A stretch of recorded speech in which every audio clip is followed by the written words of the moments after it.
कहानी की शुरुआत में हम अमेरिका की एक खतरनाक जेल को देखते हैं, जहाँ बहुत से कैदी काम कर रहे थे। इसी जेल में हम एक जवान पॉल को देखते हैं, जो यहाँ पर प्रिजन गार्ड के रूप में नौकरी करता है। पॉल इस वक्त वॉशरूम में था और उसे पेशाब करने में बहुत दिक्कत हो रही थी, क्योंकि उसे एक तरह का इन्फेक्शन हो गया था। तभी उसका साथी गार्ड वहाँ आया और उसने पॉल को बताया कि एक नया कैदी आया है। बाहर एक दूसरा गार्ड, जिसका नाम पर्सी है, एक लंबे चौड़े कैदी को ले जा रहा था। पर्सी बार बार बोल रहा था, dead man walking, dead man walking. इसका मतलब था कि ये कैदी जल्द ही मरने वाला है, क्योंकि उसे मौत की सजा सुनाई गई थी। पर्सी एक बहुत ही गंदा आदमी था और वो कैदियों के साथ भी बहुत बुरा व्यवहार करता। इसके बाद कैदी को अंदर ले जाया गया, जहां पॉल मौजूद था। पॉल इस कैदी को सेल के अंदर ले गया और उसका नाम पूछा। उस कैदी ने अपना नाम बताया, जॉन कॉफी। साइज में वो कैदी कुछ ज्यादा ही बड़ा था, लेकिन उसका दिमाग बिल्कुल बच्चों जैसा था। उसने पॉल से पूछा कि यहाँ पर रात को लाइट तो बंद नहीं होती,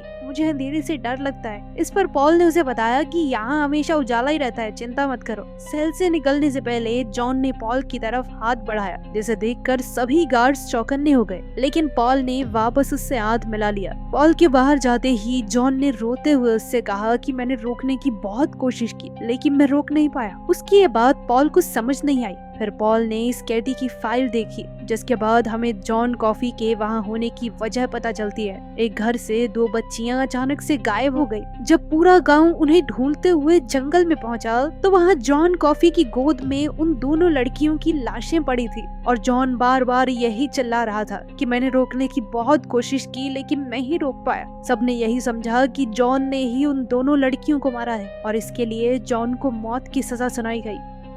इस फाइल को पढ़ने के बाद पॉल अब अपने एक साथी के साथ इलेक्ट्रिक चेयर को साफ करने लगा। इस चेयर पर उन कैदियों को बिठाया जाता था जिन्हें मौत की सजा सुनाई गई थी। उन्हें तब तक शॉक दिया जाता जब तक उनकी मौत ना हो जाए। दरअसल इस जेल में ऐसे ही खतरनाक कैदियों को भेजा जाता था जिन्हें मौत की सजा सुनाई गई थी। इतने में बाहर से उन्हें हंसने की आवाज सुनाई थी और बाहर जाकर उन्होंने देखा कि उनका एक साथी गार्ड हंस रहा था, जिसने उन दोनों को सामने देखने को कहा। सामने एक चूहा था, जिसे गार्ड ने एक बिस्किट का टुकड़ा दिया। बिस्किट खाते ही चूहा काल कोठरी के अंदर चला गया। इससे इन तीनों को शक हो गया कि कहीं ये चूहा जेल में छेद न कर दे। हो सकता है उस छेद को बड़ा करके कोई कैदी वहाँ से भाग जाए। चूहे को पकड़ने के लिए उन्होंने काल कोठरी का सारा सामान बाहर निकाल दिया, लेकिन वो चूहा उन्हें मिला ही नहीं। अब वो तीनों हैरान थे कि 3 गार्ड एक चूहे को नहीं ढूंढ पाए। अगले दिन वो चूहा दोबारा से वहाँ आया। 2 गार्ड्स ने उसे देखा और खाने के लिए बिस्किट दिया। पर्सी भी वहीं मौजूद था और उसने सोचा कि इस चूहे को मार देना चाहिए, लेकिन वो चूहा फिर से अपनी जान बचाकर काल कोठरी के अंदर चला गया। पर्सी ने गुस्से में सारा सामान बाहर निकालना शुरू किया।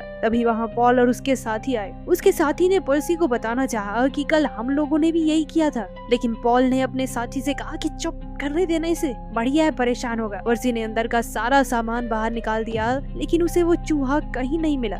उसकी मेहनत भी बेकार हुई, ऊपर से उसे सारा बाहर निकाला हुआ सामान वापस से अंदर डालना होगा। वो गुस्से में आकर एक गार्ड से बदतमीजी करने लगा। तभी पॉल के साथ वाले गार्ड ने उसका गला पकड़ लिया। पर्सी ने उसे धमकी दी कि अगर तूने मेरे साथ कुछ भी किया ना, तो तेरी नौकरी खा जाऊंगा मैं। दरअसल पर्सी की यहाँ के गवर्नर के साथ थोड़ी जान पहचान थी, जिसका वो नाजायज फायदा उठाता था। इस वक्त पूरी दुनिया में ही तंगी चल रही थी, जिस वजह से लोगों को नौकरियां बहुत मुश्किल से मिलती थी। इसी वजह से कोई भी अपनी नौकरी को खतरे में नहीं डालना चाहता था, लेकिन पॉल उसकी इस धमकियों से नहीं डरा। उसने पर्सी से कहा कि वो जानता है कि पर्सी की पहचान कहाँ तक है, लेकिन आज के बाद अगर उसने किसी गार्ड को धमकाया तो वो चुपचाप नहीं बैठने वाले, फिर चाहे उनकी नौकरी ही क्यों न चली जाए।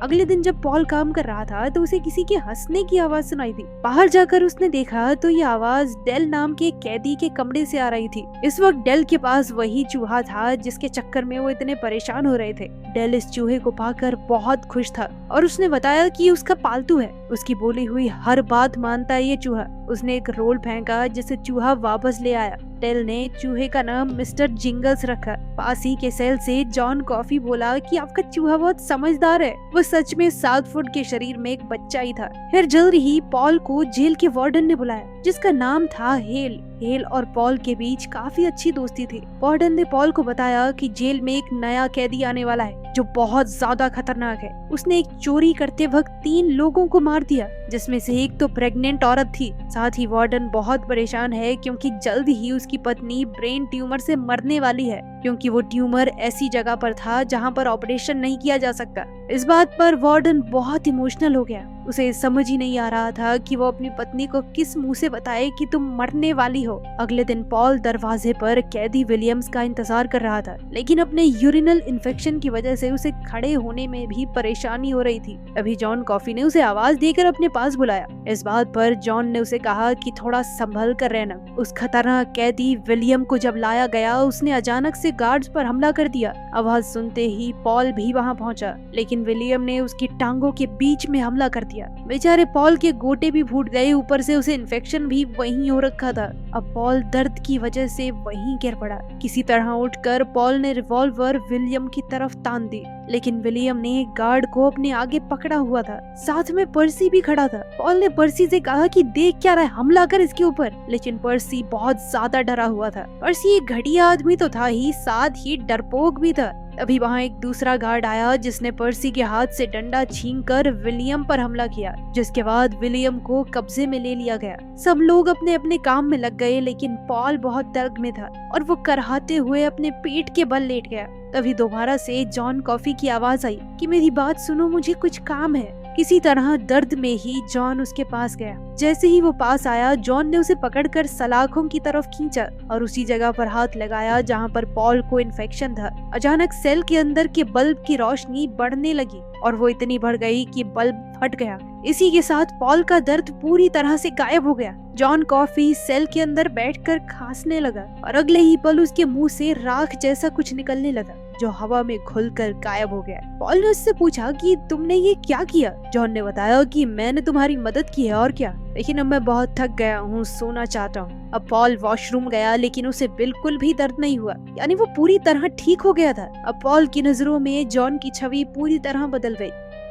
पॉल उस वकील के पास गया जिसके पास जॉन का केस था। वो जॉन कॉफी की पूरी हिस्ट्री जानना चाहता था कि क्या उसने पहले भी कोई खून किया है। लॉयर ने उसे बताया कि उस दिन से पहले जॉन कॉफी को कभी देखा ही नहीं गया। उस जंगल में पहली बार उसे देखा गया, वो भी 2 लड़कियों की लाशों के साथ। सबका मानना था कि वो नौकरी की तलाश में इधर उधर भटक रहा होगा। वहीं दूसरा कैदी विलियम सबको बहुत परेशान कर रहा था। कभी वो पॉल के मुंह पर थूक देता, कभी किसी के ऊपर मूत देता, और एक बार मौका देखकर उसने पर्सी को पकड़ लिया। उसकी छेड़खानी से पर्सी इतना ज्यादा डर गया कि उसने अपनी पैंट ही गीली कर दी। विलियम को इन कारनामों के लिए काल कोठरी में बंद कर दिया गया। अब डेल की सजाए मौत का दिन आ गया, लेकिन वो बहुत चिंता में था कि उसके जाने के बाद उसके चूहे मिस्टर जिंगल्स का ध्यान कौन रखेगा। एक गार्ड ने उसे भरोसा दिलाया कि हम तुम्हारे चूहे को सर्कस में भेज देंगे, ये बढ़िया करेगा वहाँ पे और सुरक्षित भी रहेगा। तभी वो चूहा सेल से बाहर निकल गया और पर्सी उसे अपने पैर से कुचलकर आगे बढ़ गया, मानो कुछ हुआ ही ना हो। डेल बहुत जोर से अपने चूहे की मौत पर रोने लगा। वहाँ जॉन कॉफी भी ये सब देख रहा था। उसने कहा कि जल्दी से इस चूहे को मेरे पास लेकर आओ। पॉल ने चूहे को उठाकर उसके हाथ में रख दिया। जॉन ने उसे अपने हाथों में लेकर फूंक मारी और एक बहुत तेज रोशनी उसके हाथों के बीच में जली। फिर उसके मुंह से दोबारा से वैसी ही राख निकली। सभी ये देखकर हैरान रह गए और अगले ही पल चूहा दोबारा से जिंदा होकर डेल के पास चला गया। लेकिन अब डेल की मौत का समय आ गया था। उसे शौक वाली कुर्सी पर बैठाया गया। मौत का इंचार्ज इस बार पर्सी था। दरअसल पर्सी ने ये वादा किया था कि अगर उसे किसी की सजा का इंचार्ज बना दिया गया तो वो यहाँ से ट्रांसफर ले लेगा, जिसके लिए उसने पहले ही अप्लाई कर दिया है और अपने कनेक्शंस की वजह से उसे मंजूरी भी मिल जाएगी। जिस आदमी को मौत की सजा मिलनी होती, उसके सर पर एक गीला स्पॉन्ज रखते थे ताकि करंट तेजी से उसके दिमाग में जाए और मौत जल्दी हो जाए, आदमी ज्यादा परेशान न हो। लेकिन पर्सी ने जानबूझकर डेल के सर पर सूखा हुआ स्पॉन्ज रखा, जिससे उसको बहुत दर्दनाक मौत मिली। डेल की इस दर्दनाक मौत के बाद पॉल बहुत गुस्से में था और उसने पर्सी को धमकी दी कि अगर तुम जल्द से जल्द यहाँ से नहीं गए तो मैं तुम्हारी कंप्लेन लिख दूंगा कि जब विलियम ने हमारे ऊपर हमला किया था तो तुम्हारे हाथ कांप गए थे। हाली होने के बावजूद हमला नहीं कर पाए तुम। प्रिजन गार्ड बनने के लायक नहीं हो तुम। और उस दिन जब उसने तुम्हें पकड़ा तुम्हारी पैंट गीली हो गई थी। पर्सी ने घबरा कर वादा किया कि मैं जल्द से जल्द निकल जाऊंगा यहाँ से। अब पॉल जैसे ही जॉन के सेल के बाहर पहुंचा तो उसने देखा कि जॉन बहुत रो रहा था। उसने बताया कि मैं डेल का दर्द महसूस कर पा रहा था और साथ ही मिस्टर जिंगल्स ने भी उसके दर्द को महसूस किया, इसलिए वो चूहा वहाँ से भाग गया। साथ ही जॉन ने कहा कि वो बहुत थक गया है और सोना चाहता है। इसके बाद हम पॉल को अपने घर पर लंच करते हुए देखते हैं। वहाँ जेल में उसके साथ काम करने वाले बाकी गार्ड्स भी आए थे। बातों बातों में जॉन कॉफी की बात छिड़ गई कि कैसे उसने चूहे को जिंदा कर दिया था, और साथ ही पॉल ने बताया कि मेरा ब्लैडर इन्फेक्शन भी ठीक कर दिया था इसने। अब वो सब मिलकर वार्डन हेल की मदद करना चाह रहे थे, जिसकी बीवी को ब्रेन ट्यूमर है। उनका प्लान था कि वो जॉन कॉफी को रात के समय वार्डन के घर ले जाएंगे। रात को इस पूरे प्लान से पहले उन्होंने साथ वाले सेल के प्रिजनर विलियम को बियर में नींद की गोली देकर बेहोश कर दिया और पर्सी को पकड़कर काल कोठरी में डाल दिया। जब वो लोग जॉन को ले जा रहे थे तो हमने देखा कि विलियम अब भी होश में था। उसने अचानक से जॉन की बाजू को पकड़ लिया और जॉन बहुत जोर से कांपने लगा, मानो उसे बहुत दर्द हो रहा हो। इसी तरह विलियम ने जॉन को छुड़ाया, जिसके बाद विलियम दोबारा बेहोश हो गया। जब जॉन जेल से बाहर निकला तो वो खुले आसमान के तारों को देखकर बहुत खुश हुआ। उसने धरती से घास और मिट्टी को छुआ।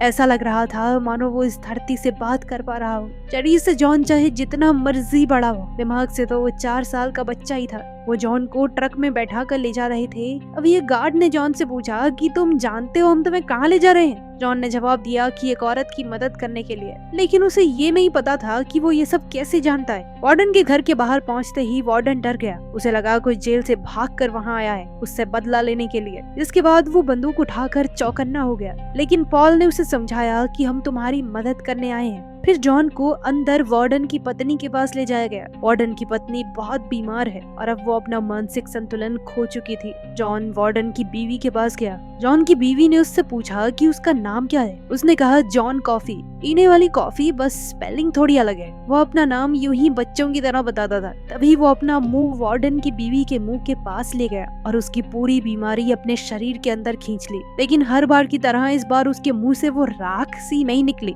और जॉन की हालत बहुत ज्यादा खराब हो गई। वो वार्डन की बीवी अब बिल्कुल ठीक हो गई, लेकिन उसे बीमारी का पता चलने के बाद से कुछ भी याद नहीं था। अब उसने दोबारा से जॉन से उसका नाम पूछा। इससे पहले वो अपना नाम बताता, वार्डन की बीवी ने उसका नाम कह दिया, यानी उसे जॉन की बातें कुछ हद तक याद थी। अब वो जॉन के पास आई और कहा कि मैंने एक सपना देखा जहाँ बहुत अंधेरा था, लेकिन तुम रोशनी बन के मेरे पास आए और मुझे बचा लिया। उसने अपने गले की चेन उतार कर जॉन को पहना दी और उसे गले लगा लिया। फिर जॉन को वहाँ से जेल ले जाया गया, लेकिन जॉन की हालत बहुत खराब थी। वहीं पर्सी को काल कोठरी से बाहर निकाल लिया गया, ये वादा लेकर कि वो जल्द से जल्द यहाँ से ट्रांसफर ले लेगा। बाहर निकलने के बाद पर्सी जॉन के सेल के पास से गुजर रहा था। तभी जॉन ने पर्सी को खींच लिया और वार्डन की पत्नी की सारी बीमारी उसके अंदर डाल दी, जिससे पर्सी की हालत अब खराब होने लगी। वो थोड़ा लड़खड़ाता हुआ विलियम के सेल के पास पहुंचा और अचानक से विलियम के ऊपर धाड़ धाड़ गोलियां चला दी, जिसके बाद वो खुद भी नीचे गिरकर तड़पने लगा।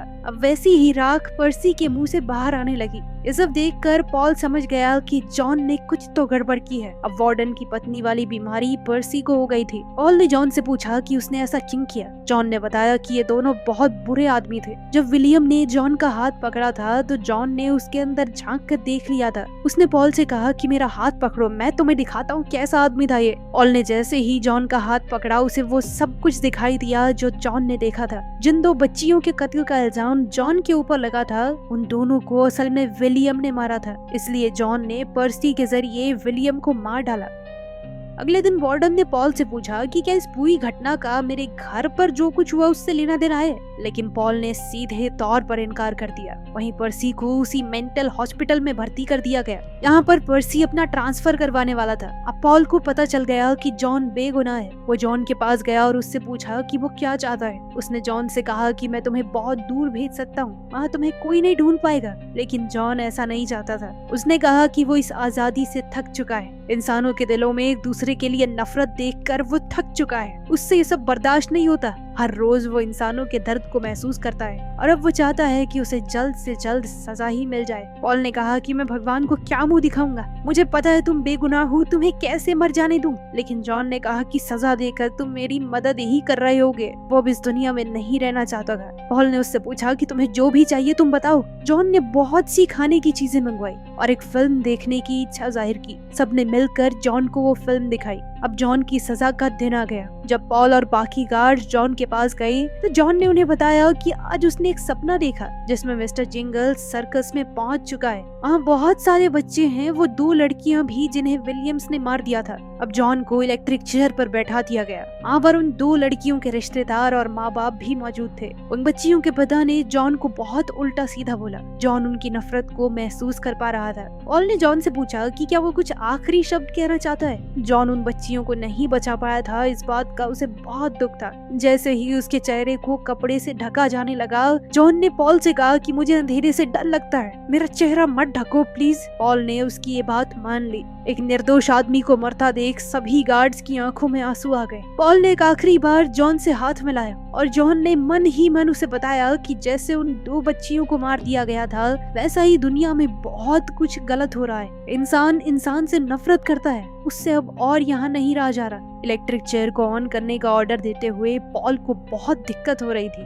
लेकिन आखिरकार उसे ऑर्डर देना ही पड़ा और बेचारे जॉन कॉफी की मौत हो गई। इसके बाद हम एक बूढ़े हो चुके पॉल को देखते हैं जो अपनी दोस्त को ये कहानी सुना रहा था। पॉल ने बताया कि मेरी और मेरे साथियों की वो आखिरी सजाए मौत थी। उसके बाद सभी गार्ड्स ने अपना ट्रांसफर उस जगह करवा लिया जहाँ पर नाबालिग अपराधियों को लाया जाता था। वो उन्हें पढ़ा लिखा कर सुधारने की पूरी कोशिश करते, लेकिन एली को पॉल की इस कहानी पर भरोसा नहीं हुआ। भरोसा दिलाने के लिए पॉल उसे अपने साथ वॉक पर ले गया, उसी लक्कड़ के घर में जहाँ वो रोज सुबह जाता था। दोनों उस कॉटेज के अंदर गए तो देखा कि मिस्टर जिंगल्स यानी वही चूहा जो जेल के उस कैदी के पास था अब तक जिंदा है। पॉल ने बताया कि जब ये चूहा तड़प रहा था तो जॉन ने इसकी मदद की थी और इसे ठीक करते हुए उसने शायद अपनी शक्ति का थोड़ा सा हिस्सा इसके हवाले कर दिया और इसीलिए शायद ये चूहा आज भी जिंदा है। और जब जॉन ने उसे टेलीपैथी से ये सब दिखाया था कि कैसे विलियम ने बच्चियों को मारा है, तब जॉन ने अपनी शक्ति का एक छोटा सा हिस्सा ना चाहते हुए भी पॉल को दे दिया था। पॉल ने बताया कि मेरी उम्र 108 साल है, मैंने एक बहुत लंबी जिंदगी जी है, बहुत अच्छी और बुरी चीजें देखी हैं, अपने पूरे परिवार को दफना चुका हूँ मैं, और एक दिन एली भी उसकी जिंदगी से चली जाएगी। शायद यही उसकी सजा है और यही उसका प्रायश्चित। इसके बाद एली की भी कुछ वक्त बाद मौत हो गई। अब पॉल बिस्तर में पड़ा उन सब लोगों को याद कर रहा था जो उसकी जिंदगी में आए और चले गए। वो ये सोच रहा था कि जब जॉन ने मिस्टर जिंगल्स जैसे चूहे को इतनी लंबी जिंदगी दे दी तो वो तो फिर भी एक इंसान है, पता नहीं वो कितने साल जिएगा। वीडियो पसंद आई तो लाइक कर देना, चैनल को सब्सक्राइब कर लेना। मिलते हैं अगली वीडियो में।